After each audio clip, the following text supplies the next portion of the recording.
इस वक्त वाराणसी के अस्सी घाट पर मेरी मौजूदगी है, जहां पर कुछ ही देर के बाद गंगा आरती की शुरुआत हो जानी है। लेकिन आज की सबसे बड़ी खबर देश की सर्वोच्च अदालत से सामने आई है। आपको बता दें, ज्ञानवापी मामले में आज सुप्रीम कोर्ट में कुल 51 मिनट तक लंबी चौड़ी सुनवाई हुई। दोनों ही तरफ से अपनी अपनी दलीलें रखी गई। ज्ञानवापी मामले में देश की सर्वोच्च अदालत ने 2-2 ये स्पष्ट कर दिया है कि पूरा का पूरा मामला अभी निचली अदालत ही देखेगी। जज को 25 सालों का अनुभव है, इसलिए निचली अदालत पर पूरा का पूरा मामला छोड़ते हुए यह भी कहा गया है कि कोर्ट के दरवाजे सभी के लिए खुले हुए हैं। आपको बता दें, दूसरी तरफ हिंदू पक्ष की ओर से 274 पन्नों की रिपोर्ट दाखिल की गई, जिसमें हिंदू पक्ष ने अपनी तमाम दलीलें ज्ञानवापी के भीतर जो मूर्तियां पाई गई हैं, जो तमाम और प्लेसेस ऑफ वर्शिप एक्ट का मामला है, उसके बारे में डिटेल में जानकारी दी है। अब आगे क्या होगा, इसी पर सभी की निगाहें टिकी हुई हैं। आपको बता दें, सुप्रीम कोर्ट ने आज टिप्पणी करते हुए यह भी कह दिया है कि उनका अंतरिम आदेश अगले 8 हफ्तों तक के लिए लागू रहेगा। यानी कि एक तरफ जो मस्जिद के भीतर शिवलिंग, जिसको हिंदू पक्ष कह रहा है, उसको सुरक्षित करने का काम किया जाएगा, तो वहीं दूसरी तरफ बिना टोका टाकी नमाज की इजाजत भी दे दी गई है। सुप्रीम कोर्ट के अंतरिम आदेश में 20 लोगों को जाने की अनुमति थी, लेकिन 20 के आंकड़े को फिलहाल खत्म कर दिया गया है। यानी कि नमाजी आराम से जाकर ज्ञानवापी के भीतर नमाज अदा कर पाएंगे। लेकिन इन सब के बीच आज पूरे दिन किस तरह से वाराणसी से लेकर राजधानी दिल्ली तक गहमा गहमी चलती रही, राजनीतिक आरोप प्रत्यारोप का दौर भी जारी रहा। देश की सर्वोच्च अदालत में सुनवाई के बाद क्या बातें स्पष्ट हो गई, उसको बताती हुई हमारी ये रिपोर्ट देखिए। उसके बाद इसी मसले पर चर्चा की करेंगे शुरुआत।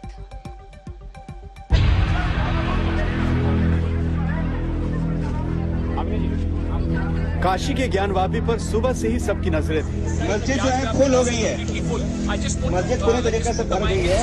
अब आप लोग आसपास की मस्जिदों में नमाज अदा कर रहे हैं। यहाँ फोर्सेस पेट्रोलिंग भी कर रही है।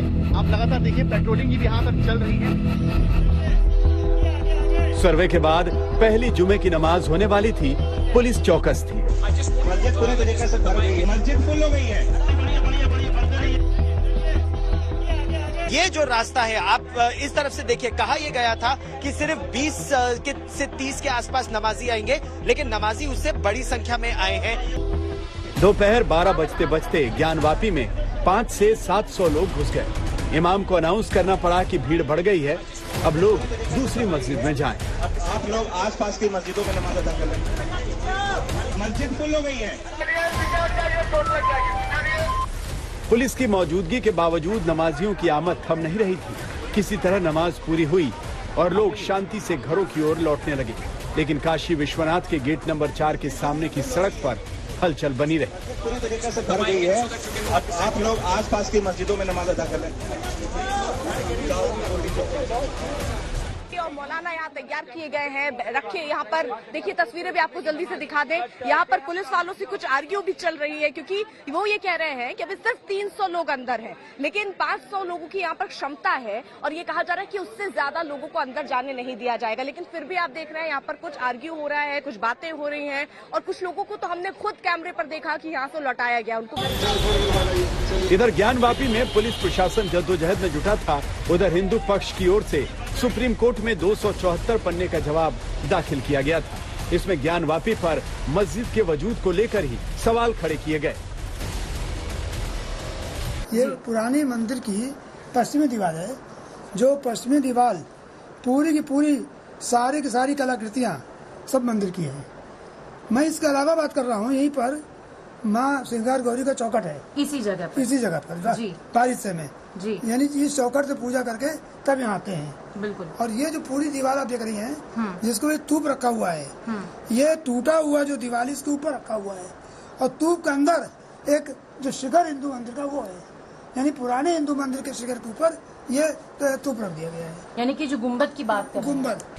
वाराणसी कोर्ट के आदेश पर ज्ञानवापी परिसर में जो सर्वे हुआ, उसे रोकने के लिए मुस्लिम पक्ष ने सुप्रीम कोर्ट में अर्जी दी थी। उसके जवाब में हिंदू पक्ष की ओर से जो बातें रखी गई हैं, उसमें कहा गया है कि ज्ञानवापी परिसर की जमीन पर मुस्लिम पक्ष का हक ही नहीं है।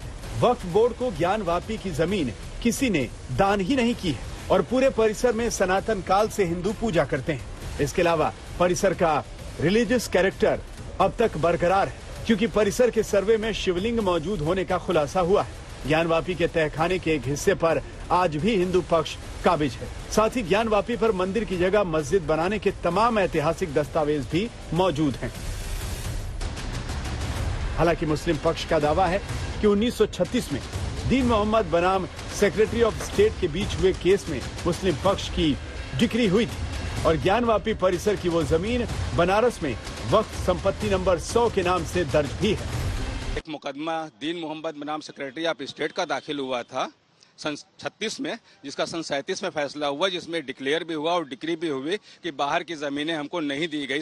उस समय के सरकार जो फैसले हुए, हमको सिर्फ मस्जिद ही दी गई। जो मस्जिद आज घेरी हुई है उतनी ज़मीनें हमें दी गई, उसकी डिक्री है। इस बीच दोपहर 3 बजे सुप्रीम कोर्ट में सुनवाई शुरू हुई और अदालत ने ज्ञानवापी केस पर 3 बड़े सुझाव दिए। साफ कर दिया है कि एक तो निचली अदालत इस मामले की सुनवाई करेगी, न्यायिक अधिकारी जो है वो अपने आप में सक्षम है, समर्थ है। दूसरी बात है, उन्होंने कहा है कि वजू के लिए वहां पे पूरे इंतजाम किए जाने चाहिए और डीएम को भी इसके बारे में बताया जाना चाहिए और डीएम भी इसको लेकर आगे बातचीत करे और पूरा इंतजाम करे। तीसरी बात है कि जो लगातार ऑर्डर 7 नियम 11 की बात हो रही है उसको लेकर कोर्ट में जिरा हो। और चौथी बात यह है कि अंतरिम आदेश 2 महीने तक लागू हो। ऑर्डर 7 रूल 11 8 हफ्ते इंटरिम ऑर्डर कंटिन्यू किया गया है। अब जब इंटरिम ऑर्डर कंटिन्यू रहेगा तो कोर्ट ने कहा जो भी ऑर्डर पास होगा, जो हमारा इंटरिम अरेंजमेंट है वो कंटिन्यू रहेगा। लोअर कोर्ट के जज 8 हफ्ते में अपने को डिसाइड करेंगे? नहीं, ये नहीं। जो सुप्रीम कोर्ट का इंटरिम अरेंजमेंट था वो कंटिन्यू रहेगा एप्लीकेशन डिसाइड होने के बाद। इस दौरान अब मैं आपको ऑर्डर 7 रूल 11 की बात बता दे रहा हूँ। ऑर्डर 7 रूल 11 का मतलब ये है कि जब कोई सूट फाइल करता है और दूसरा पक्ष ये कहता है कि ये सूट मेंटेनेबल नहीं है, इसको इमीडिएटली चलना ही नहीं चाहिए, डिसमिस हो जाना चाहिए क्योंकि वो किसी कानून से बाधित है, तो कोर्ट ने कहा है वो एप्लीकेशन भी प्रायोरिटी बेसिस पे कंसिडर कर ली जाए और उसमें जो धार्मिक स्वरूप का एंगल है वो सारी बातें भी हम आर्ग्यू करेंगे डिस्ट्रिक्ट जज वाराणसी के सामने। और हम सुप्रीम कोर्ट ने जो आज ऑर्डर किया है उससे सेटिस्फाइड है, खुश है। Thank you very much. Supreme court ने ज्ञानवापी केस को लेकर इससे पहले जो अंतरिम आदेश दिए थे वो लागू रहेंगे और उस हिसाब से ज्ञानवापी में वजू खाने के बीच मिली शिवलिंग नुमा आकृति की सख्त सुरक्षा की जाती रहेगी और मस्जिद में नमाजियों को नमाज की भी छूट रहेगी। वाराणसी से अर्पिता आर्या, कुमार अभिषेक, समर्थ श्रीवास्तव, दिल्ली से मौसमी सिंह के साथ आज तक ब्यूरो।